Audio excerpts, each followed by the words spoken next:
This channel does not promote any violent, harmful, or illegal activities. All content provided by this channel is meant for an educational purpose only. RG Kar কাণ্ডের গোটা 1 মাস অতিক্রান্ত, তারই মধ্যে কিন্তু তিলোত্তমার এখনো পর্যন্ত সঠিক বিচার, অপরাধীরা সঠিক বিচার কিন্তু পায়নি। তিলোত্তমাও কিন্তু বিচার পায়নি, কারণ অপরাধীরা এখনো পর্যন্ত সঞ্জয় রায় ছাড়া আর কোনো অপরাধীকে অ্যারেস্ট করতে পারেনি। সেভাবে এই কেসে, অন্তত এই কেসে, খুন ধর্ষণ কেসে, আর্থিক দুর্নীতির মামলায় কিন্তু সন্দীপ ঘোষ আরও 3 জন তারা কিন্তু গ্রেফতার হয়েছে। সকলের মনে, মানে সকল মানুষের মনে, দেশ জুড়ে মানুষের মনে একটাই কথা, যে এই যে ঘটনা ঘটলো, এই যে নারকীয় ঘটনা ঘটলো, কেউ কি দেখেনি? কি অবস্থা হয়েছিল না হয়েছিল কেউ দেখেনি। এরই মধ্যে আমরা জানতে পেরেছি একজন গ্রুপ ডির কর্মী, যিনি কিনা ওই সেমিনার হলে সঞ্জয় রায়কে ঢুকতে এবং বেরোতে দেখেছেন, তিনি সমস্ত সাক্ষ্য দেবেন এবং সিবিআই কিন্তু সেই সাক্ষ্য নেওয়ার জন্য প্রস্তুত হয়ে গেছে অলরেডি। কিন্তু কেউ কি নিজের চোখে কিছু দেখেনি এই গ্রুপ ডির কর্মী ছাড়াও? হ্যাঁ, দেখেছেন একজন ডাক্তার, দেখেছেন একজন ডাক্তার যিনি ধিক্কার জানিয়েছেন। শুধু ডাক্তার নয়, এবং আজকে যে সুপ্রিম কোর্টের রায় হলো, মানে গতকালই রায় হয়েছে, যে রায়টা হলো আজকে থেকে জুনিয়র ডাক্তারদের কাজে যোগ দিতে হবে বিকেল 5টা থেকে। কিন্তু কেন? তাদের তো দুখানা চাওয়া ছিল, তাদের ডিমান্ড ছিল দুটো। একটা হচ্ছে তিলোত্তমার অপরাধীদের সঠিক শাস্তি হোক, কঠোর থেকে কঠোরতম শাস্তি হোক, এবং দ্বিতীয়ত হচ্ছে তাদের সেফটির জায়গাটা ঠিকঠাকভাবে হোক। 100 কোটি 200 কোটি টাকা ঢেলে দিলাম, সরকার বলছে ঢেলে দিলাম, দিয়ে নতুনভাবে সেফটি করলাম, তাতে কি সেফটি হবে? এই তো 27 জন সিভিক ভলেন্টিয়ার ছিল আরজিকরে তিলোত্তমার ঘটনা ঘটবার সময়, মানে দায়িত্বে ছিল। পেরেছে? তিলোত্তমার আর্তনাদ কেউ শুনতে পায়নি, কিন্তু কোনো মানুষ শুনতে পায়নি। সেই জন্য ব্যবস্থা ছিল, দুটো পার্টি অ্যারেঞ্জ করা হয়েছিল, সব রকমভাবে তথ্য প্রমাণ লোপাট হয়ে গিয়েছিল, তাড়াতাড়ি করে দেহ দাহ করার জন্য উঠে পড়ে লেগেছিল, যাতে সব কিছু মিটে যায়। তাই হয়তো সিবিআইয়ের এত সময় লাগছে, এত ঘুর পথে সিবিআইকে ভাবতে হচ্ছে। কিন্তু আমাদের মনে একটাই প্রশ্ন, কেউ কি দেখেনি? কেউ কি ওই অবস্থা দেখেনি? দেখেছে, একজন লেডি ডক্টর দেখেছে। চলুন শুনে নিই তার মুখ থেকে সে কি বলছে। কি বিভৎস সেই দিনের ঘটনা ছিল, কি ছিল সেদিনের ঘটনা, কি হয়েছিল সেই রাতে, তিনি সবটা বলবেন।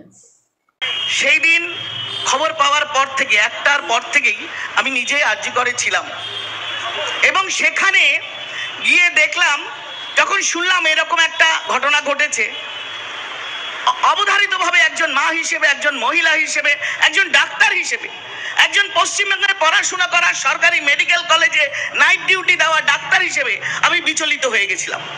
এবং আমি গিয়েছিলাম ছুটে আরজিকরে। সেখানে দেখলাম নির্যাতিতার মা বাবাকে অন্য একটা ঘরে বসিয়ে রাখা হয়েছে, তার দেহ পড়ে আছে সেমিনার রুমে, এবং সেখানে অজস্র অগণিত মানুষ, তার মধ্যে তৃণমূলের শাসক দলের, আমি তৃণমূল না বলে বলবো শাসক দলের এমএলএ, শাসক দলের কাউন্সিলর, পুলিশের কমিশনার বিনীত গোয়েল, সেখানে কে নেই? ডিসি নর্থ, ডিসি সাউথ, বড় বড় পুলিশ কর্তারা। ঘটনা ঘটেছে ভোর রাত্রে 3টে-4টের সময়। আমি পৌঁছেছি সেখানে 12টা-1টা থেকে ছিলাম। রাত্রিবেলা যতক্ষণ না বডি ছোঁ মেরে বিনীত গোয়েলের পুলিশ নিয়ে টালা থানা থেকে জোর করে সব দাহ করে দিল, ততক্ষণ সেখানে উপস্থিত ছিলাম। আমার নিজের চাক্ষুষ যা দেখেছি সেগুলো আমি আপনাদের একটু একটু করে বলবো, আপনারা শুনুন। সত্যিকারের ঘটনা হলো যে সে মেয়েটি নাইট ডিউটি দিয়েছে, তার কর্মস্থল, সে এমডি করছিল, সেকেন্ড ইয়ারের স্টুডেন্ট। তার 24 ঘন্টা 36 ঘন্টা ডিউটির পরে খাওয়া দাওয়া করে সে সামান্য একটু বিশ্রাম নিচ্ছিল, এবং সেই সেমিনার হল, বড় হল, আমাদের এই যে প্রোগ্রাম হচ্ছে এই রকম সাইজের হল, এত বড় একটা সেমিনার হলে একটা কোনায় একটা নীল রঙের শীট পাতা, একটা ম্যাট্রেসের ওপরে ধর্ষিতার শরীর ছিন্ন বিচ্ছিন্ন, মুখ ভর্তি আঁচড়ের দাগ, কামড়ের খামচির দাগ, আপনার শরীরের ও জামার উপরের অংশ অর্ধেকটা হাত খোলা, নিম্নাংশ কাপড় পাশে পড়ে রয়েছে। এই অবস্থায় আমি তাকে দেখেছি। অথচ পুলিশের কর্তা তিনি বললেন, বিনীত গোয়েল প্রেস করলে বললেন একটা ঘটনা ঘটেছে, একজনের মৃত্যু হয়েছে।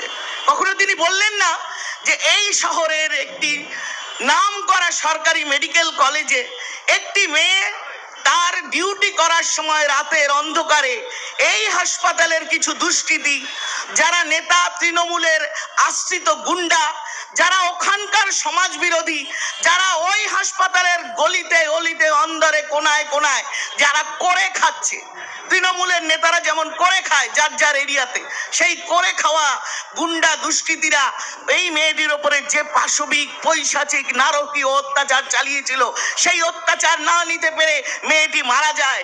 এবং মারা যাওয়ার আগে সে যথেষ্ট ভালো স্বাস্থ্যের অধিকারী, সে প্রাণ চেষ্টা করেছে নিজেকে বাঁচানোর জন্য। তার শরীরের দাগ ক্ষত, তার হাড় ভাঙা থেকে প্রত্যেকটা জায়গা দেখে বোঝা যাচ্ছিল সে চেষ্টা করেও পারেনি। কারণ দুষ্কৃতীরা একজন ছিল না। আমাদের পুলিশ মন্ত্রী, স্বাস্থ্যমন্ত্রী, মুখ্যমন্ত্রীর বিনীত গোয়েল, মুখ্যমন্ত্রীর যে প্রিন্সিপাল কলেজের নাম নিতেও ঘেন্না করে ডাক্তার ফ্রেটার্নিটির, আমার ফ্রেটার্নিটির লোক, সেই ঘোষবাবু তিনি কি বললেন? একজন ধরা পড়লেন এবং একজন সিভিক ভলেন্টিয়ার। মমতা বন্দ্যোপাধ্যায়রা তো সিভিক ভলেন্টিয়ার তৈরি করে, যারা পুলিশ কমিশনারের বাইক নিয়ে ঘোরাফেরা করে, যারা পুলিশের সমস্ত টাকা তোলার কাজগুলো রাস্তায় দাঁড়িয়ে করে, যাদের কোনো পুলিশের কাজ করার কথা নয়, শুধুমাত্র ট্রাফিকে হেল্প করার কথা। তারা শুধু পুলিশের গুন্ডাগর্দি টাকা পয়সা রোজগারে সাহায্য করে এবং পুলিশকে তারা এই টাকা পাস করতে ওপরে নিয়ে যেতে